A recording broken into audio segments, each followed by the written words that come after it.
Jadi kalau untuk kualitas memang tidak kita ragukan lagi.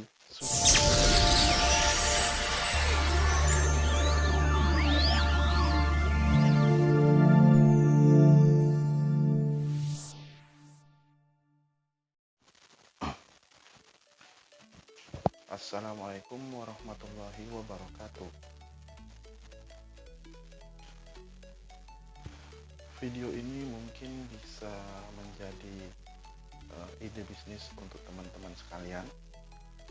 Mungkin sebagian dari teman-teman sudah tidak asing lagi dengan istilah barang second branded. Barang-barang tersebut berasal dari buntelan atau yang disebut bal, yang dikumpulkan dari beberapa belahan dunia, lalu dipres dan dikemas oleh perusahaan-perusahaan daur ulang, terus diekspor ke luar negeri termasuk juga Indonesia. Jadi apa sih bal segel itu? Bal segel itu macam-macam dan beraneka ragam, mulai dari pakaian, sepatu, korden, karpet, dalam celana jeans, dan lain-lain. Ada topi juga. Tiap-tiap bal ini memiliki merek yang berbeda-beda, entah itu dari Korea, Jepang, ada juga dari USA, ada juga dari Australia. Nah, yang banyak dipasarkan dari Indonesia itu kebanyakan dari bal Korea dan bal Jepang, karena mungkin tubuhnya hampir-hampir mirip ya, jadi 11-12 lah. Jadi ada beberapa jenis bal Korea dan Jepang yang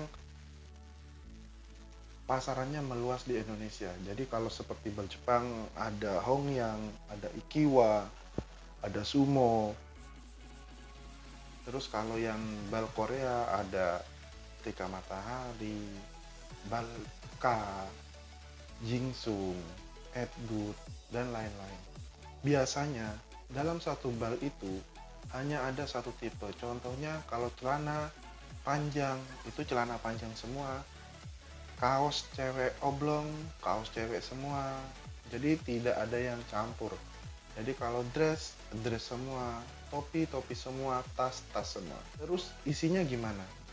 Nah, kalau isi setiap bal itu berbeda-beda, tergantung dari ketebalan pakaiannya sendiri. Jadi, kalau contohnya seperti jaket hoodie, itu bisa 130 sampai 180. Kalau kaos cewek itu bisa 550 sampai 700. Dan kalau dress 350 sampai 370. Jumlah berat dalam satu bal itu bervariasi. Jadi rata-rata memang 100, tapi biasanya ada yang 80, ada yang 95, ada yang 100. Bahkan juga ada bal mininya itu 45 kilo itu dengan plat presan plat bajai atau plat kawat. Jadi kalau untuk kualitas memang tidak kita ragukan lagi. Sudah pasti banyak brand-brand yang ada di dalam bal tersebut. Tapi juga ada yang beberapa yang reject. Jadi dalam satu bal tersebut biasanya rejectnya antara 5% sampai 10%. Jadi dalam satu bal tersebut untuk brandnya itu bermacam-macam. Ada Uniqlo, Zara, Adidas, Nike, ya adalah beberapa, tapi ada juga yang rejectnya seperti noda, kancing hilang, sobek, dan lain-lain. Berdasarkan dari pengalaman saya selama beberapa tahun menggeluti dunia dunia barang second ini, saya bisa tarik garis lurusnya untuk perhitungan pembagian dalam satu bal tersebut. Dan yang perlu diingat, ini pengalaman dari saya, jadi tidak selalu akurat, tapi bisa dikatakan juga sebagai rata-rata. Jadi barang brand papan atas itu rata-rata 30% sampai 50% jika itu beruntung atau hoki. Yang brand menengah itu bisa 50% sampai 60%. Dan perlu diingat, brand di sini yang tidak terkenal bukan berarti itu reject atau apa, atau tidak bisa dijual. Hanya saja brandnya tidak terkenal di Indonesia. Jadi ada beberapa brand yang luar negeri yang tidak kita kenal.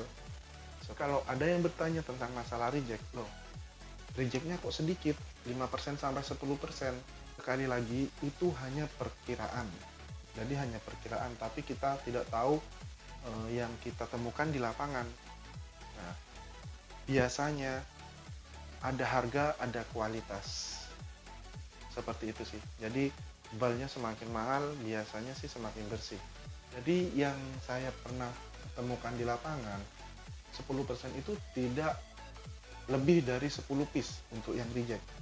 Jadi ada beberapa mungkin kena hitung 1-5, tapi nggak ada yang lebih dari 10 untuk rejectnya. Untuk jadi sobek, terus cacat yang nggak bisa kejual itu tidak sampai 10 piece dari isi bal. Biasanya beberapa aja sih kena hitung, tapi kalau untuk yang noda pasti ada. Jadi setiap bal second itu ada noda, itu pasti. Tetapi ada juga bal yang risiko reject parah, itu ada. Jadi bal yang bagaimana yang risikonya itu lebih tinggi untuk rejectnya? Biasanya bal yang isinya mungkin yang isinya 1000 piece atau lebih. Terus ada yang tanya juga, tapi banyak juga kok yang beli bal itu istilahnya zong. Ini poinnya. Jadi kreativitas kita itu diuji di sini. Jadi mulai kreativitas mengolah bahan, mengolah barang, sampai kualitas kreativitas kita mengolah pasar. Saya pun pernah mendengar keluhan seperti ini dari kawan saya yang mengecer. Tapi setelah saya pikir-pikir, mereka yang mengeluhkan dari isi bal tersebut adalah orang-orang yang terpaku dalam satu marketplace. Contohnya, seumpama menjual di pasar A. Nah, dia tidak mencuci barangnya terlebih dahulu. Yang mereka buka dari bal sebelum mereka jual. Jadi sudah second, lecek, apalagi ya, kotor, pasti iya, pasti kan ada yang kotor. Jadi kalau sebelum kita jual kita cuci dahulu atau laundry, itu pasti ada nilai plusnya. Jadi baju itu pasti kelihatan bagus, apalagi kalau digantung. Jadi kalau teman-teman sebagai pembeli, apakah teman-teman tertarik dengan barang yang tidak dicuci, lusuh, lecek seperti itu? Jadi jawabannya ada di teman-teman sendiri. Kenapa sih orang-orang sekarang kebanyakan milih pakaian second daripada pakaian baru? Karena kebanyakan biasanya orang itu yang pertama akan mengejar brandednya yang dikejar. Jadi daripada mengeluarkan uang jutaan sampai puluhan juta, cari di pasar yang menjual pakaian second, pasti harganya jauh lebih murah biaya yang dikeluarkan dengan membeli pakaian baru. Bagi teman-teman yang ingin bertanya, silakan komen di kolom komentar, nanti pasti saya jawab sebisa saya. Jadi kalau perlu, saya nanti bikin video untuk pertanyaan teman-teman yang ada di komentar. Jadi itu saja. Mungkin ada yang mau pesan bal segel, bisa langsung kontak saya. Terima kasih, semoga ini bermanfaat. Assalamualaikum warahmatullahi wabarakatuh.